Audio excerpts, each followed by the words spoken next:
Welcome back to another episode of World Bigfoot Radio. So anyway, with that, due to popular listener demands, we're going to have the very infotaining and incitational return of multiple-time guest from New Mexico, the man who makes the cryptids run in fear, Randy Caveman Yazzie. Welcome back to the show, bud. Hey, how's it going, dude? Can you tell us anything about your history or legends about the Anasazi and what happened to them? As I'm told, the Anasazis were way too advanced.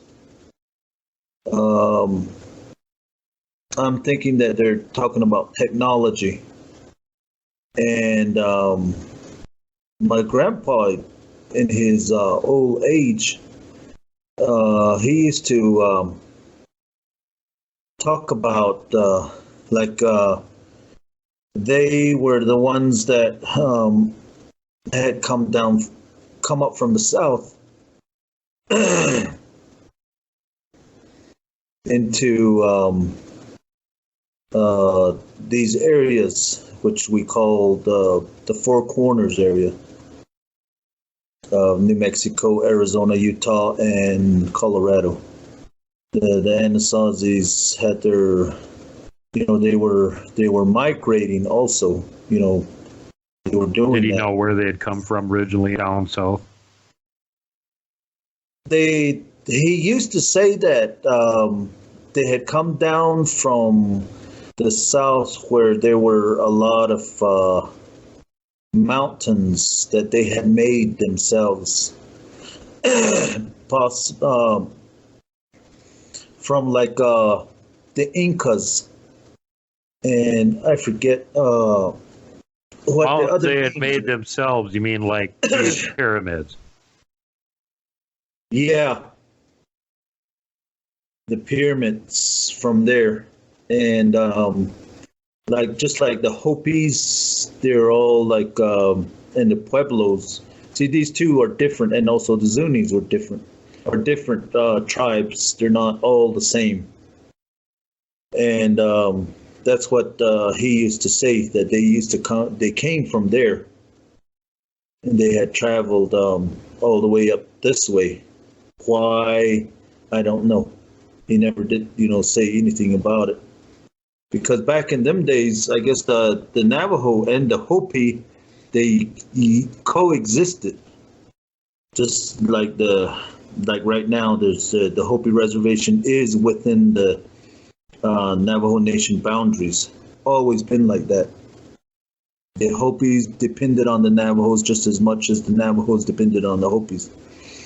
And the other one was that the Zuni, they used to have a festival. I forget which one.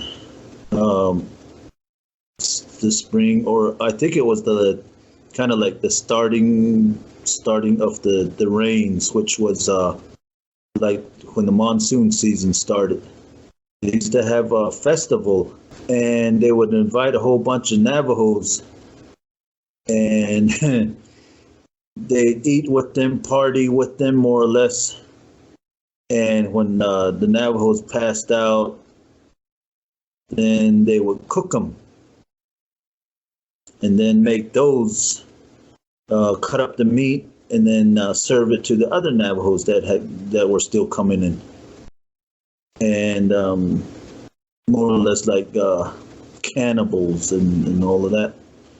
And the Pueblos, they came from like the Aztecs or the Mayans and all of that, because the way he described it was these people, these Anasazis, could build their own mountains and live on that mountain.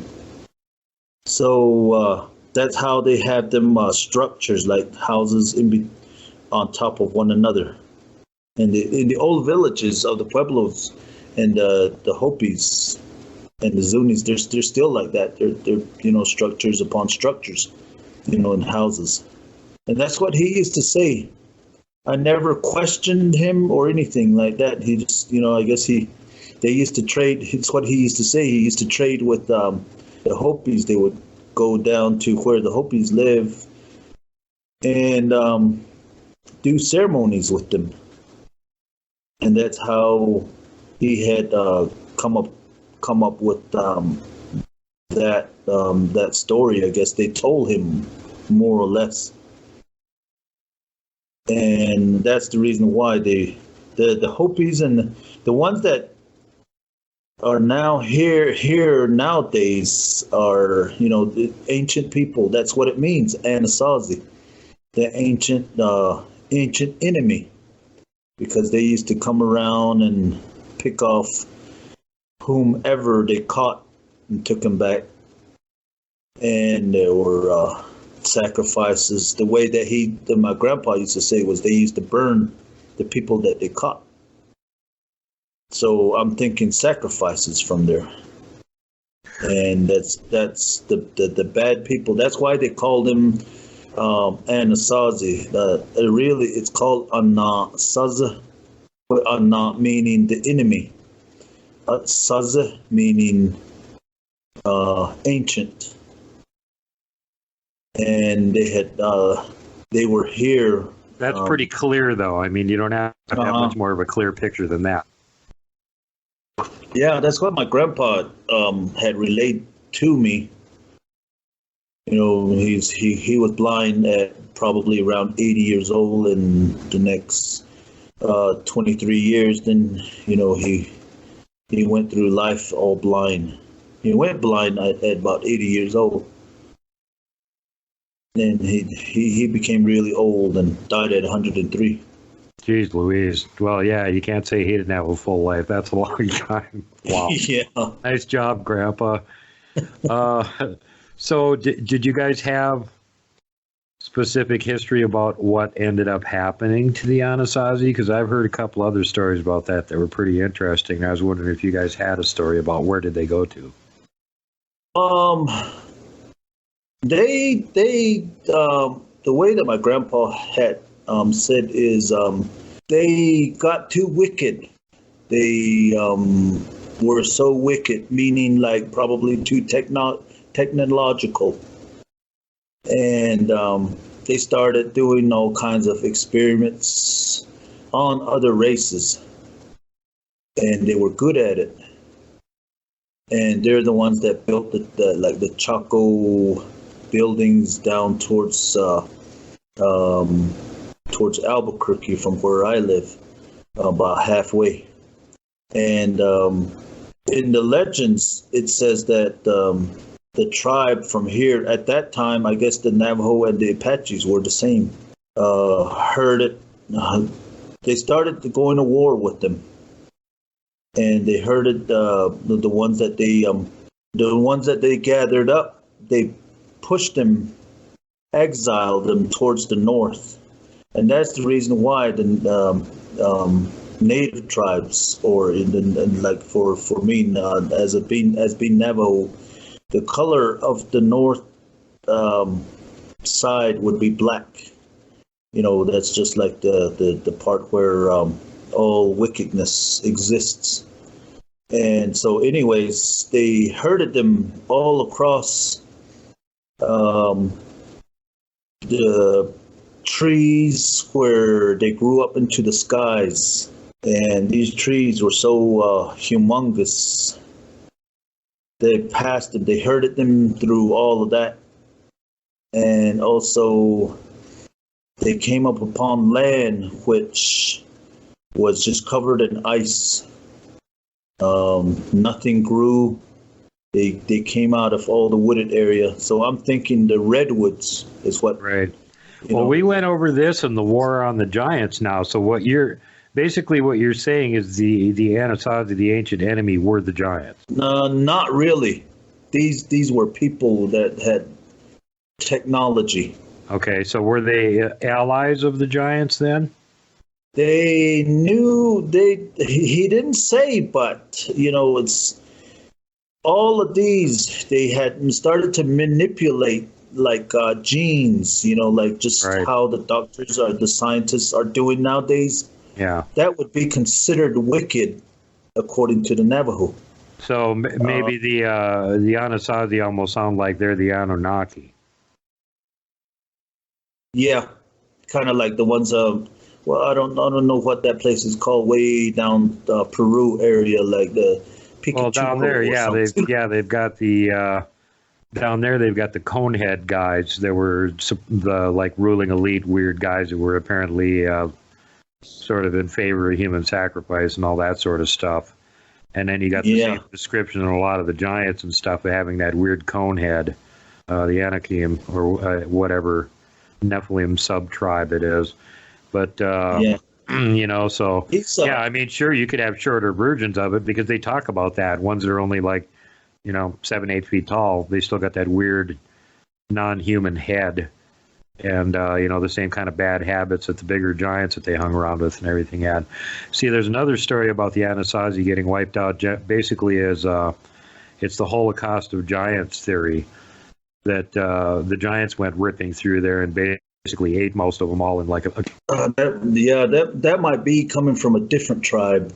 Yeah, it's not coming from your tribe, but it is coming from other tribes in the Southwest. Mm-hmm. Yeah, that from their perspective, there was the white ones and the red ones that were running around, just like the ones in down south toward the Zuni tribe. They had blocked off two giants in a cave where they pushed them in there and blocked them off. And recently, I guess I don't know who it was that wanted to uncover all of that, all them rocks that were covered up. They buried them alive? Yeah, they burned them. Oh, God. Oh, they burned them. Okay, well, that's the Princess Winnemucca's account for the Paiute Lovelock Cave, where they had a whole bunch of them trapped in there and piled wood up out in front, set fire to it. Yeah. And told them, come out and surrender.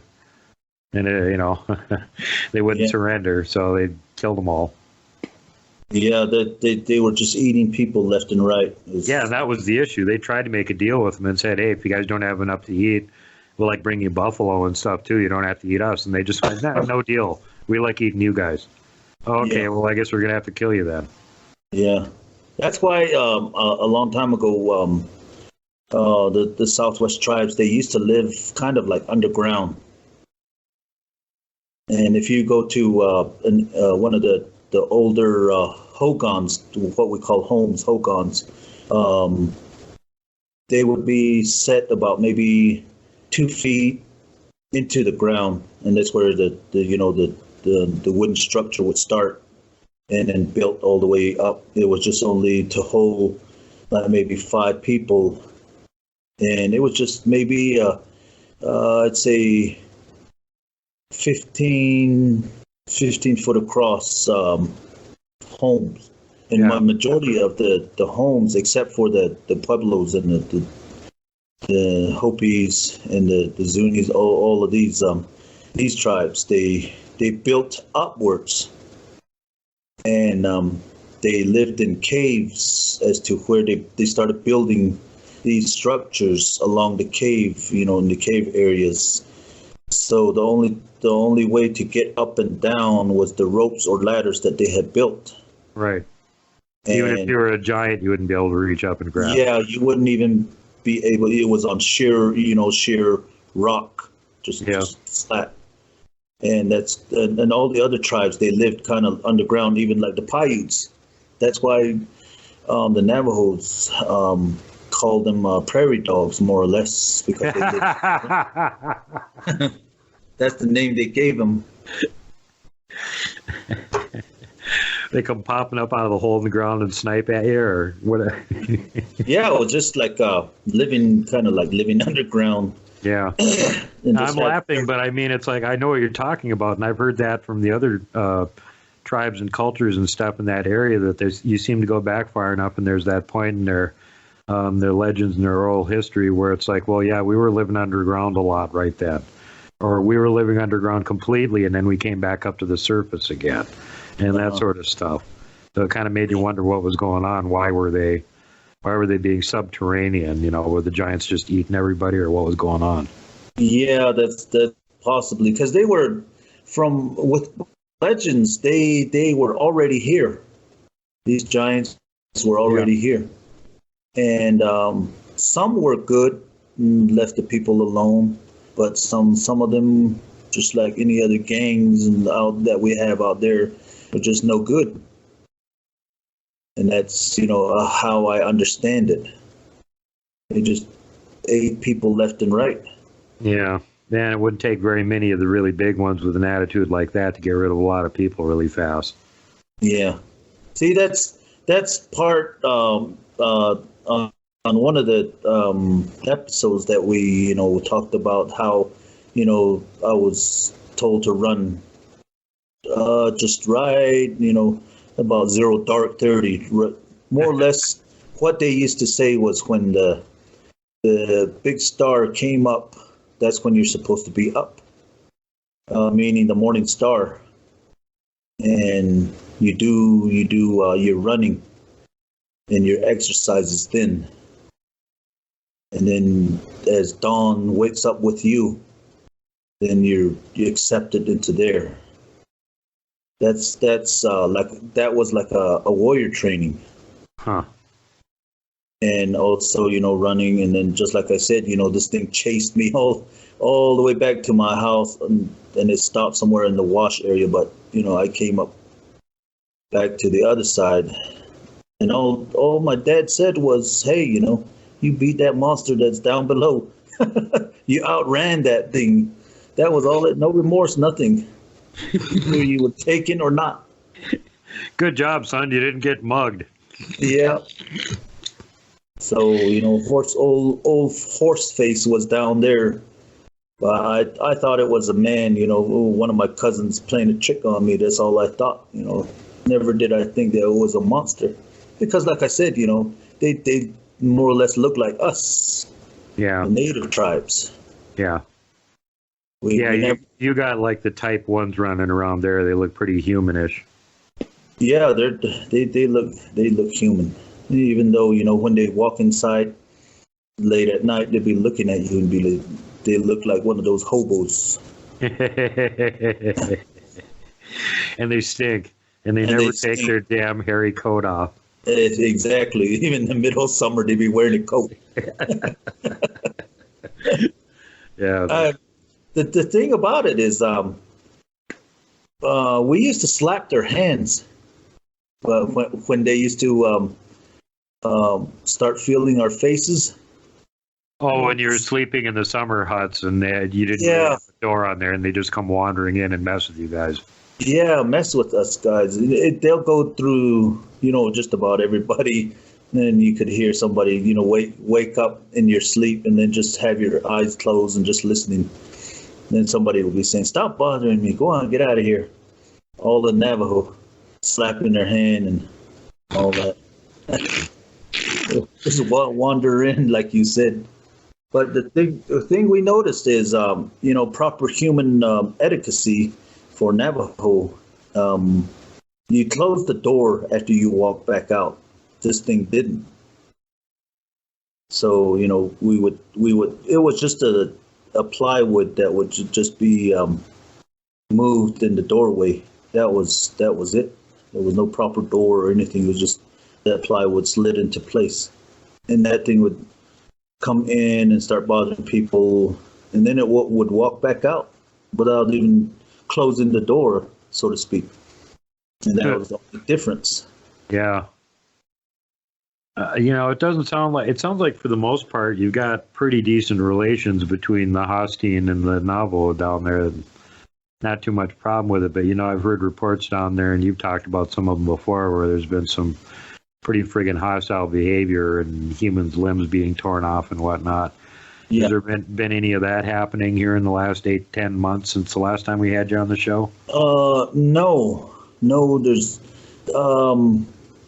in fact, it's I haven't seen them out in the open, but at night, they'd be going to town on my tiles in the back of the house. Hey, let's go get a drink of water and eat some horse feed and break some of Caveman's tile. Yeah. To hell with all them Anasazi pottery, These tiles make more ping than those, or something like that. So, that's there's been reports, but people are just kind of like finding out for themselves if these things that I had talked about really do happen. But some of them they verify, it was looking at me right here and all of that. And then what I noticed is, like I was saying also, it's the Dogman that has the fire in the eyes, the red glow. And the only reflection from the Hostine's eyes is just like the real fast, like glistening. Yeah, that's what I noticed. Because as one of my nephews was playing basketball outside, and that's at dusk, he ran back inside, told me, hey, did you pile some rocks back there? And I said, no. We ran back out there. There was nothing. And he said that the pile of rocks that were right here at the edge of the downhill is gone, he says. And so we started kind of like looking on the horizon on the south side. This thing was supposedly on the southwest side of my residence, and it moved to the south. And it was peeping up and down behind the bushes on the south side. There's like a little, I don't know what you call them, a hill that goes elongated. And it was peeping up from behind the bushes. And we seen it, and we took off. He took off, so I just took off. And I don't want to be caught alone out there. Yeah. But if worse comes to worse, then I usually have a stick with me that that's durable, sturdy. So when I hear something or kind of see one, then I whack it on the ground, and that gives them the idea to get away, because I started doing what they were doing, and it just seems like my grandmas, they used to do that. Our grandparents, our grandpas, they used to do that when they didn't want you around. They just get a stick and whack the ground and look at you all wicked, and then to get away. Yeah. They wouldn't say nothing. You'll get thumped with a stick next. Won't be the ground next time. Yeah. I'll roll your back. Yeah. You get speared with it. Well, it's good to hear that there hasn't been any Bigfoot attacking humans, at least that you've heard of down there recently. So the hot spot seems to be up to the north of you by the mountains, where people are seeing them coming down more often. You talked about before that there's at least one really big one that lives up there in the mountains. This is about what time of the year he starts coming down, isn't it? Or is this when he goes back? Yeah. It'll start coming down somewhere around, see, my pictures were around July. And like I was saying, I still, cannot believe it because I didn't see it, but there were 23-inch tracks there. And the guy that was scared telling me of his encounter of that thing, just looking at him, just hanging on one of the branches, not hanging, but just holding the branch. And we measured up. He told me that it was the same size as the branch that was sticking out the pine, and it was way up there, 18-footer. And I was like, whoa, Oh, good Lord. That's like mountain giant size here. Yeah, and that's why he was scared. And yeah, no kidding. like I'm gonna chase that one away, Hell no, that's like running into a friggin' T-Rex in the woods. I'm going the opposite direction as fast as I can. Yeah, then that's what I mean. I didn't see it, but I saw the tracks, and it's just like, whoa, really, no, really. Good Lord. Did you get to be there and see him, or did he show you pictures of him? He didn't show. He was just bringing his livestock in, and that thing was just looking at him. He thought at first it was just like another pine sticking up, and right beside another one, until it kind of moved. That's when he shifted. Maybe that's what he was talking about. And that's when he kind of took a good look at it, and it had a face with the arm just holding on to the branch and just standing beside it. It didn't look like the ones that I would see on like the Patterson film. How bulky it is, and right, more skinnier, like a basketball player sort of thing. Yeah, just like that, just straight up. And that's why he thought it was just a pine at first. His horse was skittish, and yeah, his livestock kind of just got away from that area. Good God. so did you get to go up there and find the tracks yourself then? Yeah, he took me to the place. Okay, so you got to find the tracks. Did you get to measure what the step length was? It was just standing. It didn't have. Okay. You didn't find a trackway. It was just where it was standing. You found tracks. Yeah, just where it was standing, and it was just right on the dirt, and then all grassy on the, where it came from. It's all grassy on top of the mountain. Yeah, it's like it is around here. It's either like solid rock or it's something that's just going to spring back into shape, and after a couple hours, there won't be any mark there anyway. Yeah. Because I kept going with that measuring tape, and he go up more. When I passed 16, I was like, no, that can't be. Until he said, stop right there. And he ran back to where he was riding his horse. So, he told me where the top of the head was right below the branch. Did he say it was all covered with hair, wasn't wearing clothes or anything like that? Other than being skinny and too tall, it looked like a Bigfoot, basically. He said it was dark, just like the pine tree that was there. Right. It was dark, and when he really focused in on it and he saw the face, that's when he started looking back down. And that's where he found that it was hair, not barks or anything like that. Oh, God. Wow. How far away was he when he saw this thing? He was, I think he said it was about 300 feet. Yeah, that's still way too close for something that size. I wouldn't want to be within half a mile of it. Mm-hmm. And it was just looking at him. Yeah. thankfully. And So it didn't have like any clothes or anything like that. It was just covered with hair, Bigfoot looking. Just covered with hair, just long hair. How clear were the tracks on the ground? Could you see the imprints where the toes were? Yeah, the toes, the whole feet was right there. I guess it was kind of like, you know how we stand in one place, we kind of have that, make that indent into the ground when you're standing on loose dirt. Yeah. So did you count the toes, 4 or 5? It was 5. Interesting. It was 5. And that's, like I was saying, no. Good Lord, though. I mean, what the hell is that? That's not regular Hostine. What would you guys say that is? A bigger Hostine. Yeah, bigger Hostine. You sure it's not one of Yaitzo's kids or something? That's the one that you would call Yaitzo, yeah. Yeah.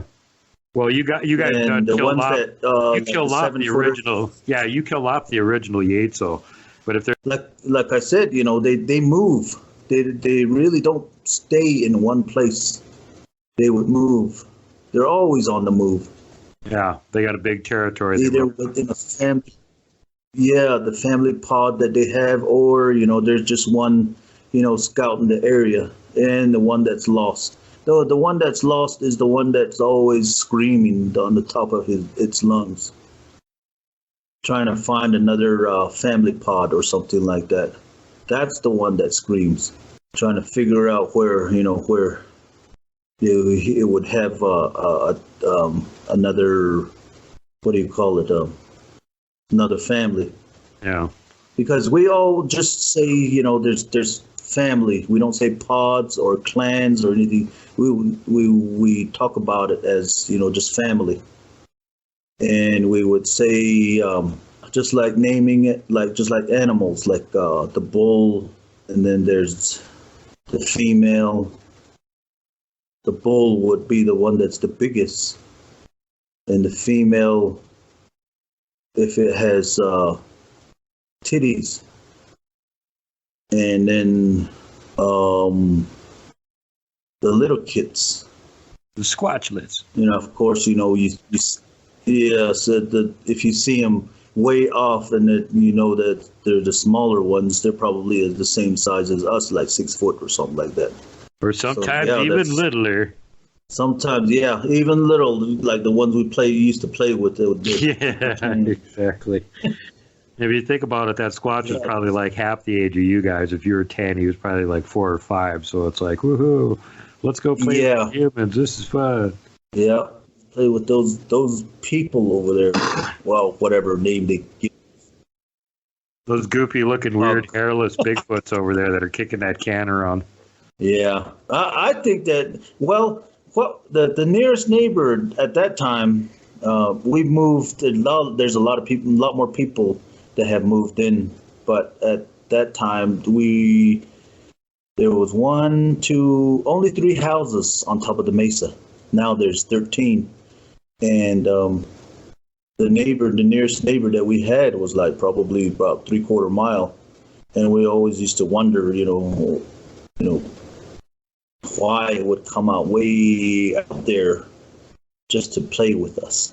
And then some of my relatives, either my siblings or my cousins, they would say, it's that mental guy that's coming around again, Yeah.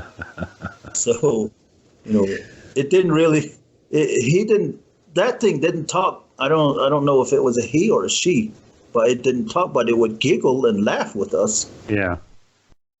So it clearly understood what was going on, more or less, that you guys were up to. It just couldn't actually speak any of the same language. Just play with us like that. Yeah. There's been other stories like that where younger Squatches have interacted with human children, and the kids just sort of didn't know any better and thought it was some weird grubby kid and played with them and whatnot. Even down in Australia, I've heard stories coming out of there, the same sort of thing. And speaking of stories of weird things, one of my recent guests having some big bad wolf problems around her house, Dogman around there. She's been getting audio recordings of them. Has there been any problems with Dogman down there on the res, or has that been all quiet too? They've been all quiet. That's good news. You guys had we're still having like cold breezes. Right. So what? Are they more seasonal, more Dogman stuff during the summer season? Yeah, you can see them. You can spot them out in the dark. They have them red glowing eyes. That's creepy. So that's interesting, though. You usually don't run into them during the winter or have to worry about them being around there much during the winter. It's like the Hostine. That's one thing that I started to notice. There are the what we call the Dogman. They're more of a nuisance. They're the ones that we would call monsters. Yeah. The red glowing eyes. And when you see a Hostine, people have, put corn pollen at their foot. They have when one of them starts yelling, the Hostine starts yelling. The old folks, they used to take food out to where the yell came from, because it's thought of just like any other human that's lost. That person is probably hungry. So, go take some food out there so it won't go to the house. And they used to take... Did that always work? Did that work, or did it actually follow them back to the house and want more food? It's only the Dogman that would follow a person home. But the Hostine, probably eats its full and then takes off again. Because that's, like for us, we always feed whoever's, in need when, we're out there. It was the old folks that really did that. And they kept it way out there. That's why I tell people nowadays that, that are here, don't be feeding your dogs right here next to the door, because that's where the food smell is going to be. Yeah. That's where it's going to start trying to, figure out, if the door's unlocked, I can go and steal some potato chips or something like that. And to feed your animals, your dog way out about 100 feet away or 200 feet away. Keep them out there. Keep the smell out there of food out there. When I was camping up there on Mount Sentinel for 2.5, 3 months doing research up there, that I had my cooking spot at least a couple 100 feet away from the tent. And that's where I'd go and cook everything and eat it there and then go back to the tent. So there wasn't any food smell or anything like that anywhere around where the tent was. Yeah, that's one good thing. You know how in picnic areas, it's always good to have a bottle of Clorox, to put on the grill, clean the grill, and clean it with Clorox. Because nowadays, when people go camping, they might have their tents around the campfire, and then that's where they cook, and they wonder why they got visitations. Yeah. These things just come in and start looking for food, and if they can't find it, then they start messing with the people that are inside the tents, because just common sense, if the food is not out there, then it must be inside. That's the reason why they used to jiggle at my doorknob until one of them came in, feeling up my wife at the time, and ran out and flung that door real hard as it ran out, and I seen it just move real fast. And while I was still trying to jump out of bed, it moved about maybe 10, 12 feet from across the bed, jumped over the corner of the bed, ran out to the hallway, back to the back door. By the time I put my slippers on, the door had been swung open real hard. Boom, And I don't think you ever actually went through this whole story on the show before. You want to go back and set it up from the beginning about how all this happened? Normal life, we go to bed, and we would leave the windows open. Right. And we really didn't have no screens or anything. And I hadn't noticed on the back door that when you pull on it kind of hard, it just opens up, and the latch wasn't really working. And I hadn't noticed these things, but when you hear the click, and then that's it's good to go. But during one night, we would we went to bed, and me and my wife were laying by each other. I was in kind of like the fetal position towards her, as she used to lay upwards on her back. And one night, she said she woke up with somebody feeling on her stomach, going up towards her breast area. And she looked at it, and there was a figure over her, a black figure over her. And she said she just froze, couldn't do nothing. And once it passed her breast part towards her neck, just feeling, just not squeezing or nothing, just like touching with all 10 fingers. And she said she froze, and she was just looking at it, and it was just dark. The only light that was coming in at the time was just the moonlight. And the window was open, and she finally, as she had told me, she finally, kind of like worked her nail into my pinky. And I immediately woke up, like, ow, I woke up. But then I saw this figure standing right there, because I saw it against the white background of the mobile homes. That, all these mobile homes, the majority of them have white walls, and overhead the roof, not the roof, but the ceiling are all white. Right. And I seen a figure standing over, kind of bent over her. And I said, "Wow!" As I thought it was, maybe an insect had bitten me or something like that. So I just immediately woke up, and I saw that. And when I yelled, it turned. It turned, and in that one motion, it jumped the corner of a queen-size bed. Went there. There's the entrance right there, kind of like on the other corner of the queen-size bed. And it jumped to there, kind of slid and grabbed the walls right there, and pushed itself kind of towards the right. That's where the hallway, through the hallway. It probably made about only 2 steps, because it was only about maybe 7 feet to the door. And here it stopped right there, made the turn again. By that time, I was thinking that it was a thief. Somebody had come in and, feeling up my wife. That's what I thought.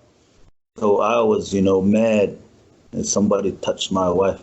So I was I'd slipped into, I thought I was fast to slip into those slippers, but all that time within me rolling from my left to my right and sitting up and getting into my slippers, it had already made itself go to the door and push it out. It didn't even like turn the knob or anything. All I heard was whoosh, like the breaking of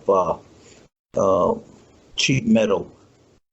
And it swung the door real hard as it ran out. It bounced. That door bounced against the outside wall of the trailer. And I picked up what they call protection, eagle feather, protection feathers. And it makes a loud clap when you slap it up against your palm. And I took off with it, This time I was thinking either a thief or some kind of spirit. And I took it out. I ran out just the same way as fast as I could.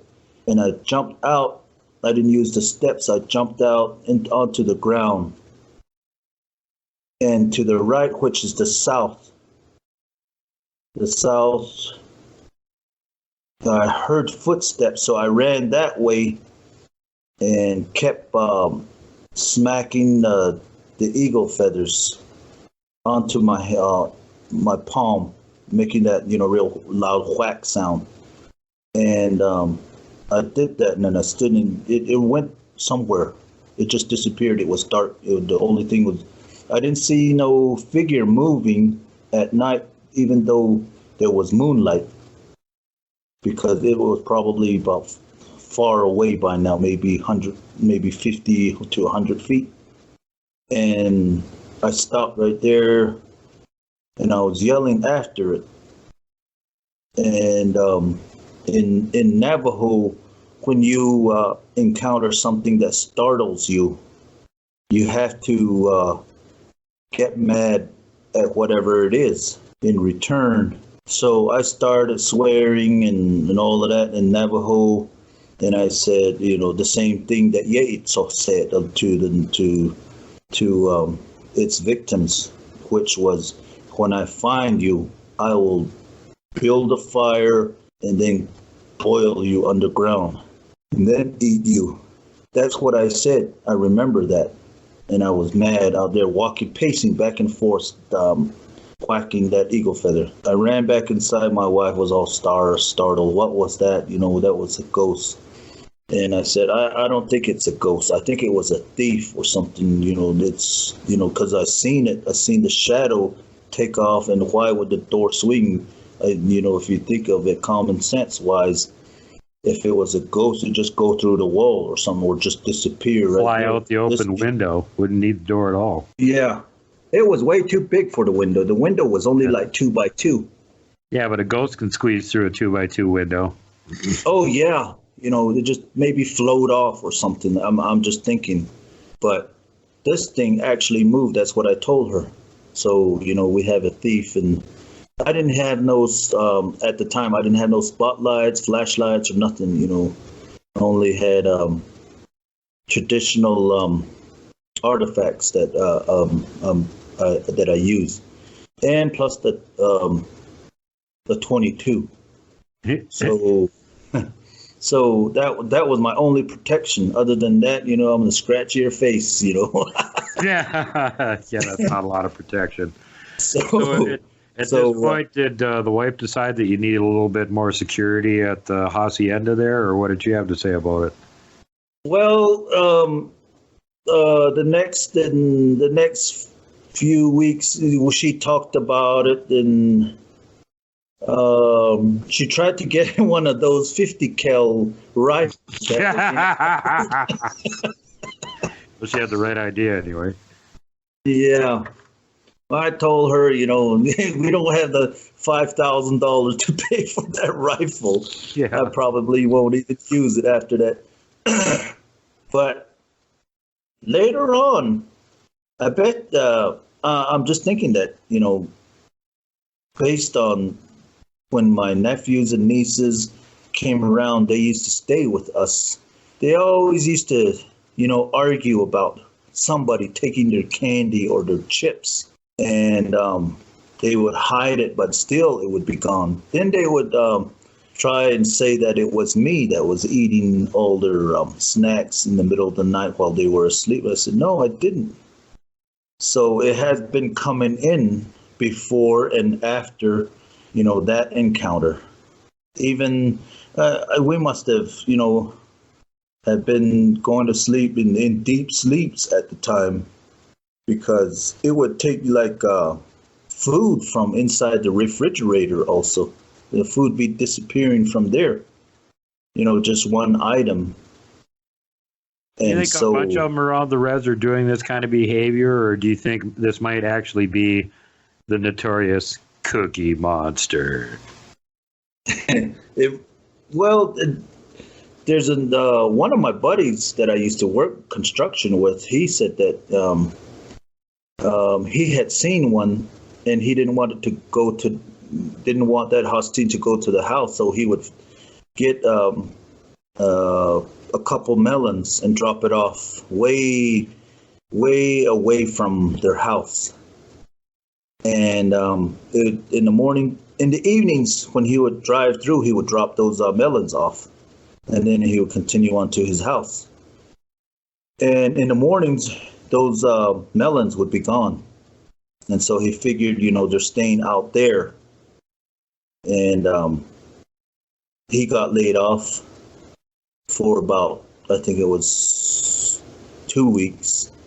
And then he came, after he got hired back on, he came to me and he told me, hey, you know what, don't feed those things. And I said, why? And then he says, well, I've been feeding them melons every time, I went coming back from work. I'd buy me a couple melons, place it way out there a mile away. And then this time when I got, I didn't have any melons. Well, the watermelon I kept, he says. And I went back to the house and we were going to eat it the next morning. And I placed it right a little ways from the window. And this was a log cabin. He lives way up in the mountains. Late at night, while they were still up and about, everybody just kind of saw the whole thing, which all of a sudden a real big arm comes in through that window and grabs that melon and takes off with it. You got his melon. I know I'm not the only one that they do that to. Yeah, that's pretty creepy though. And they do observe a lot, even though we don't know. We'll be living way out in the country, and it ain't like they got a busy 9 to 5 schedule or something. If they get curious about you, they got plenty of time to go follow you around and watch you. They'll just sit in one place without, peeping a sound. They'll know where all the horses' feeds are. They'll observe the whole area before they come in and do their ransacking the place. They'll find out where you go to. They'll figure out the sneakiest possible way to get in and get out again and try and do the whole thing without you ever knowing they're there. That's Forest Ninja thing.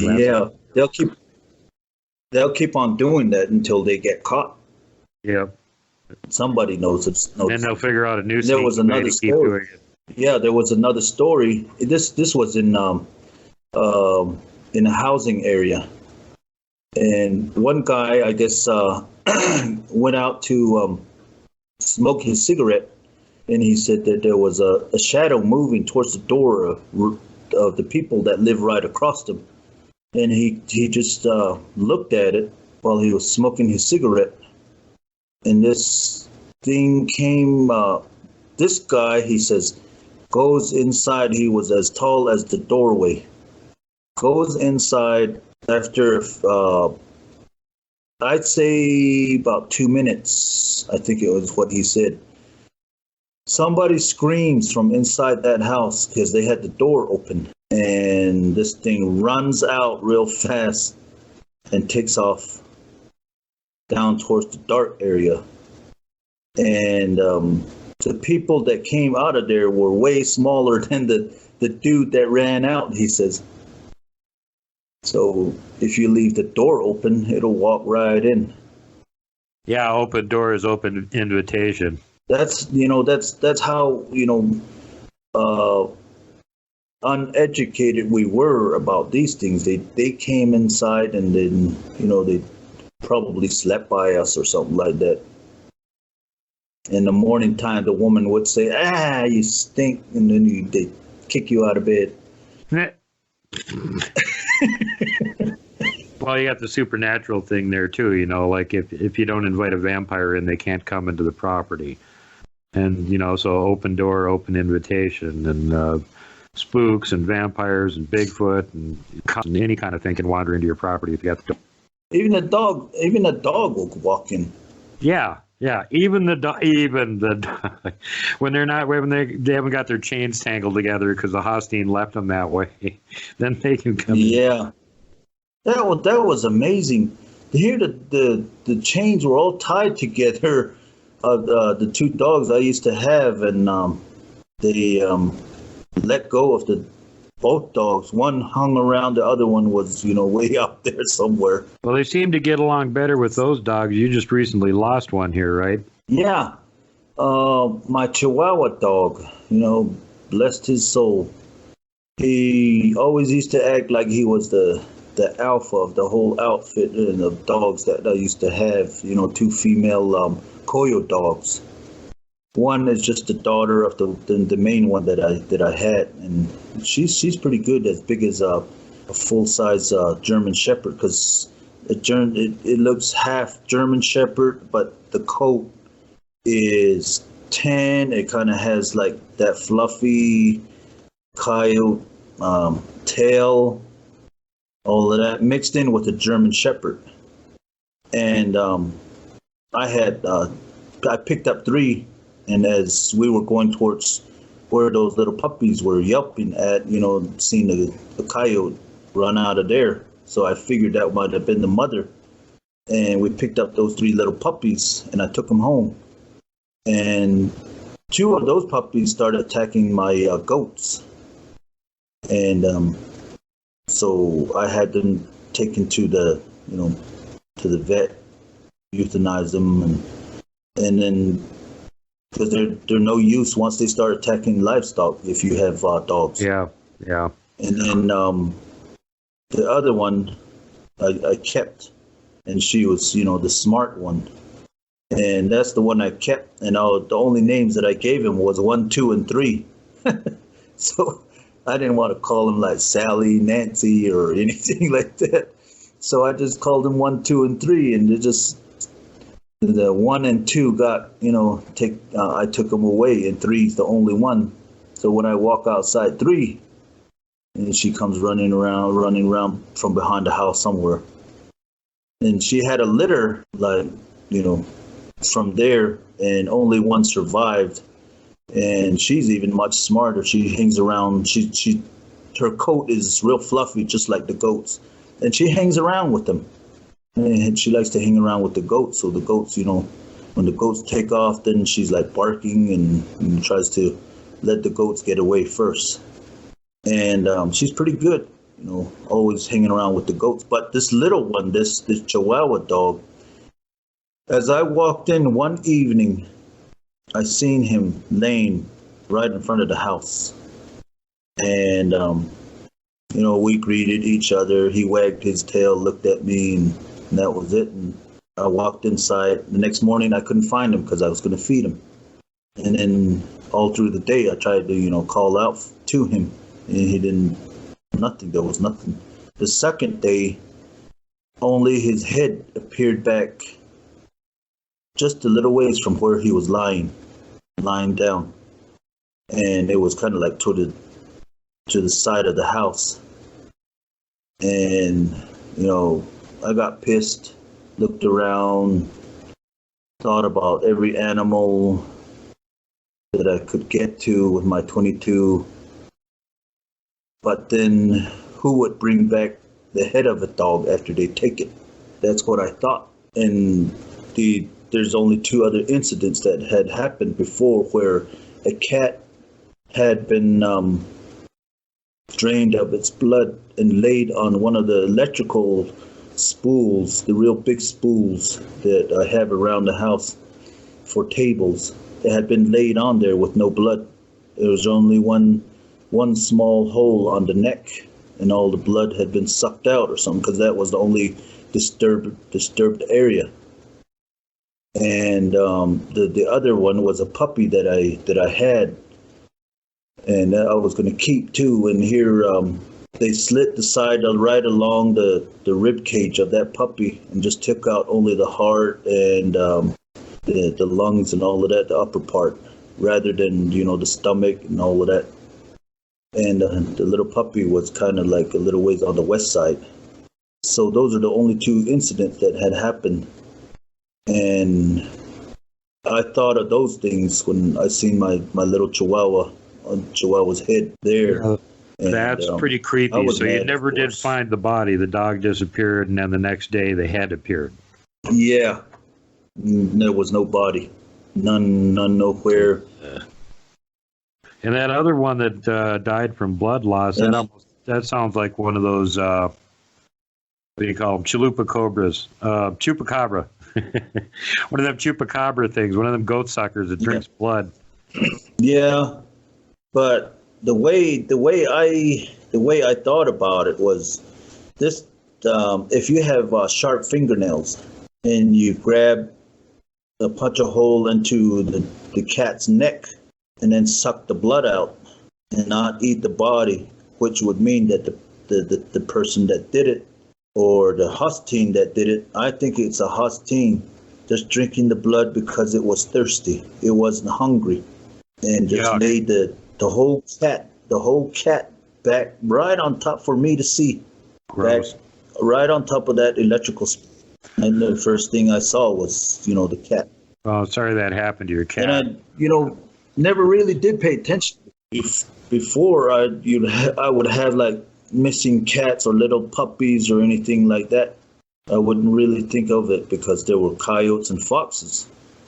Even a coyote, if it takes a little puppy or a cat, it wouldn't bring the head back. And then why would there also be just a slit on one of the little puppies and just eat the upper portion of the insides? Yuck. So, it's just that, it's just the fingernails and cutting the whole thing open and just taking that. And that was kind of like out in the open too. And no coyote, no cougar or anything. We have cougars here, but they wouldn't bring the head back also. The cougar would just take the whole thing also. Yeah. Yeah, that's pretty peculiar. That's not like any kind of normal wildlife I could think of that would do something like that. Yeah. And my younger brother just laughing when I told him. He comes around and told him, hey, this thing happened to me, and, let's go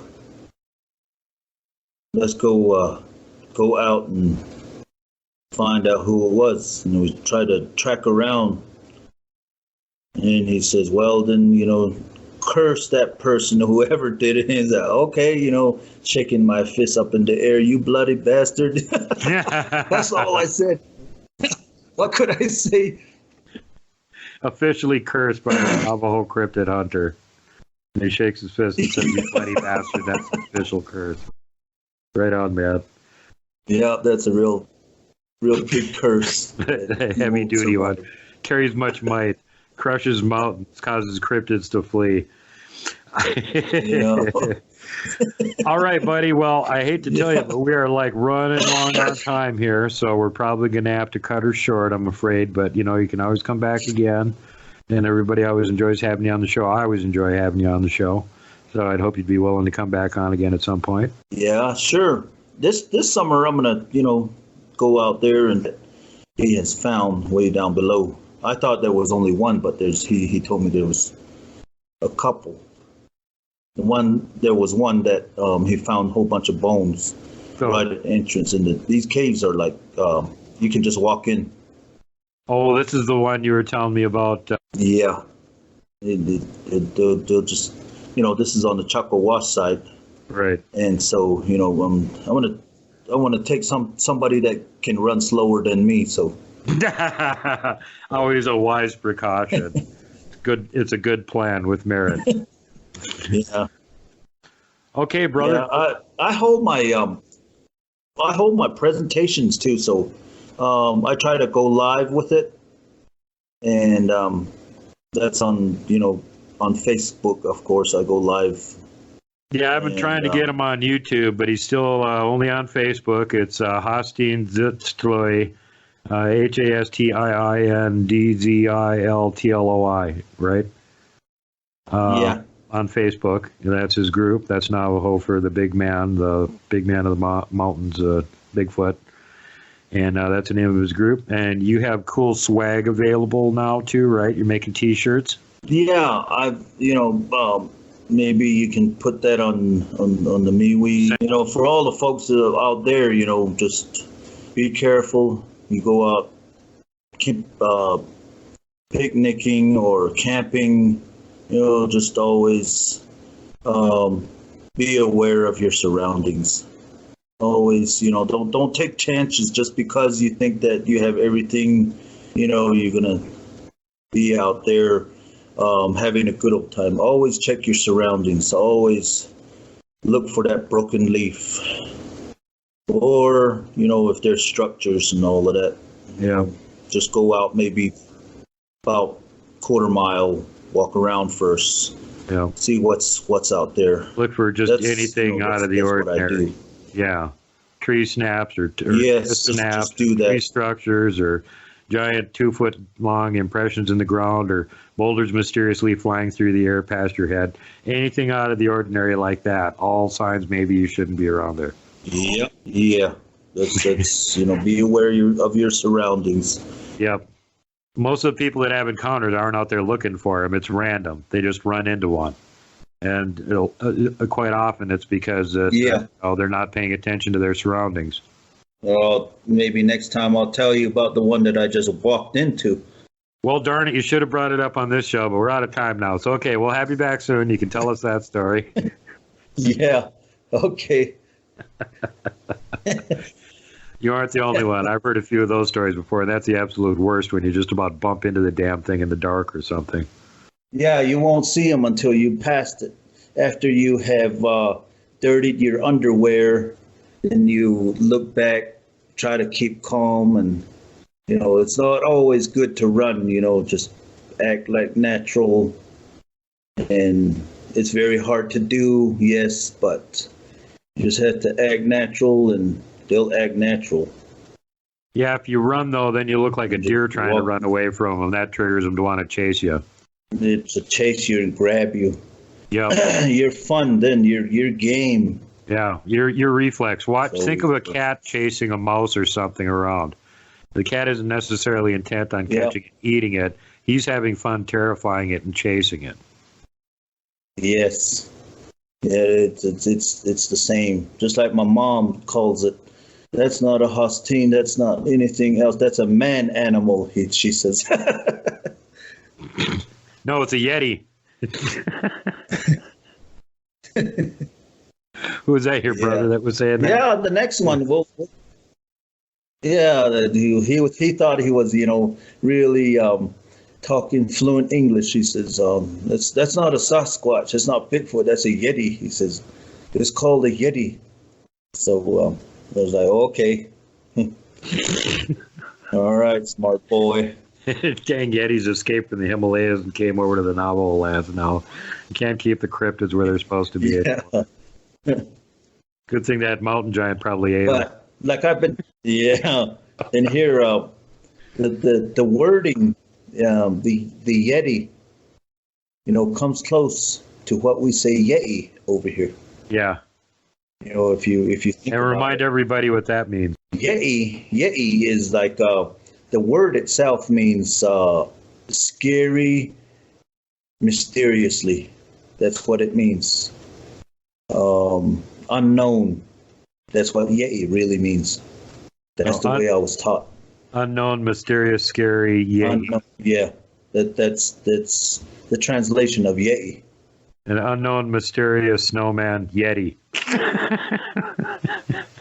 Yeah, that's really a lot. Yeah. Really a lot too close, pronunciation-wise, and actually what the words mean-wise too.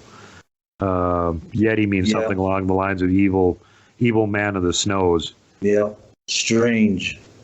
Yeah, maybe some Navajo left and went all the way across the ocean and took over the Himalayas. And that's why their language is similar. That's the story that I was telling about the going through the redwoods. They kept on pushing these wicked people through there, and they found a floating island or the floating land, and they moved into there. These guys, the chasers wanted these wicked people to die somewhere, but then they found floating land in the middle of the big waters where Ice pack. there at first, yeah, ice pack, and then there was the floating land, and then from there on they saw another land right across, and Siberia.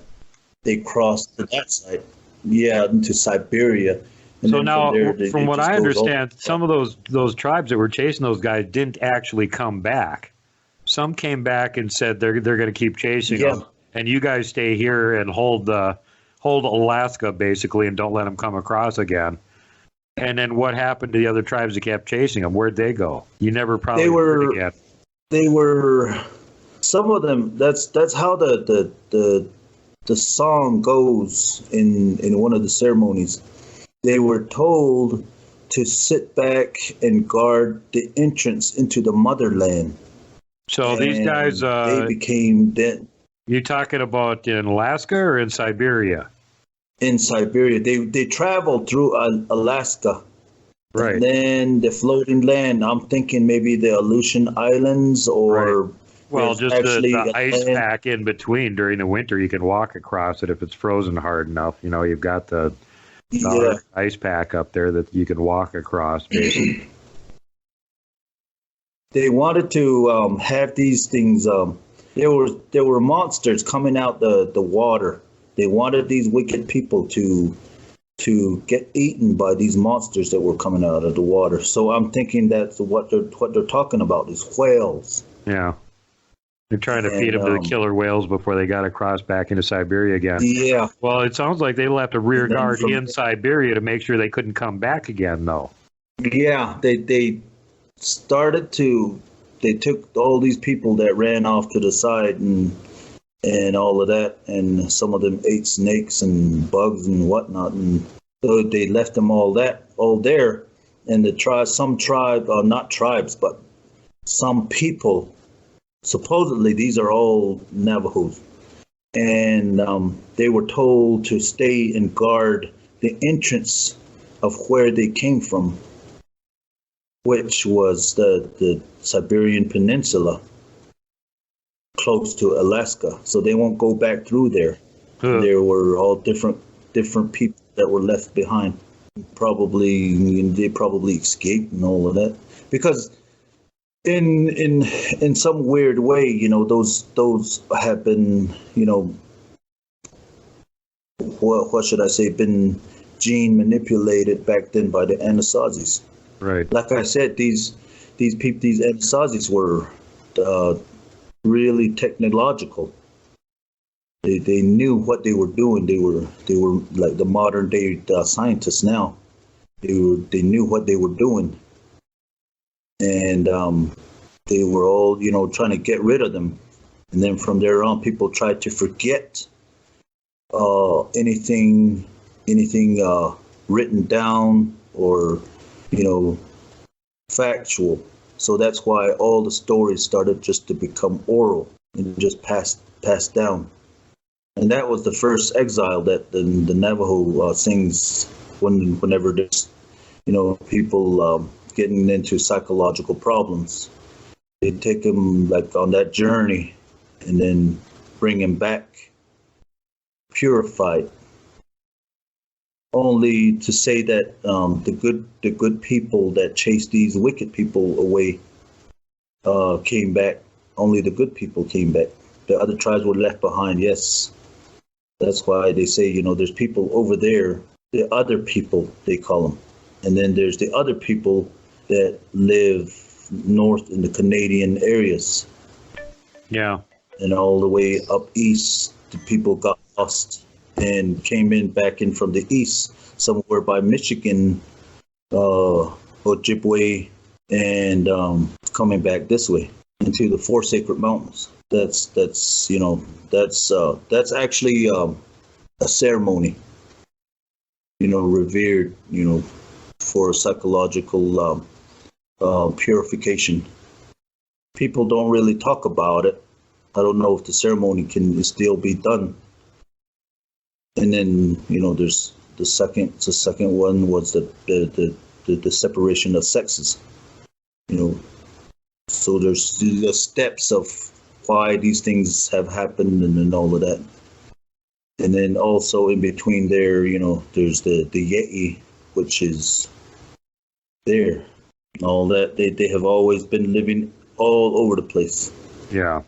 Yeah, that's sort of the problem. That's the main.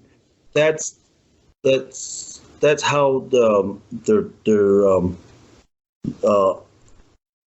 observed as them being the main people, the world, the earth people.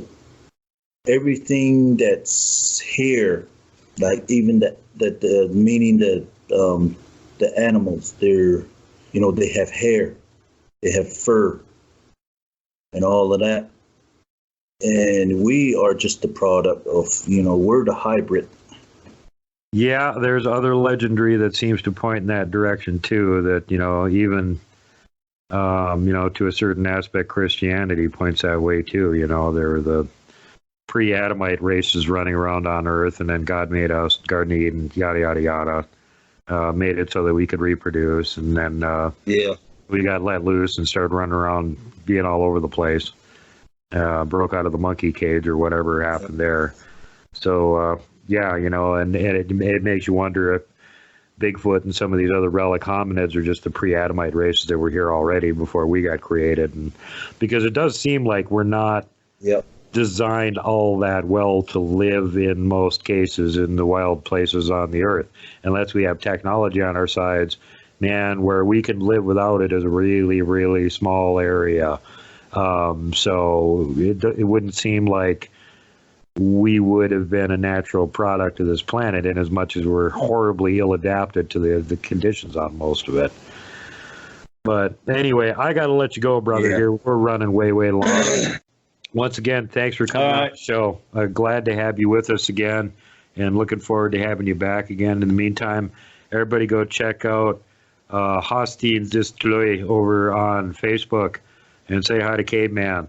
And pester him to set up a YouTube channel so he can start posting his videos there. And thanks everybody that's been trying. It's my favorite peeve with him right now. I pester him about it all the time. Anyway, everybody that's been helping out the channel, I appreciate you guys. It's been really rough the last couple months, and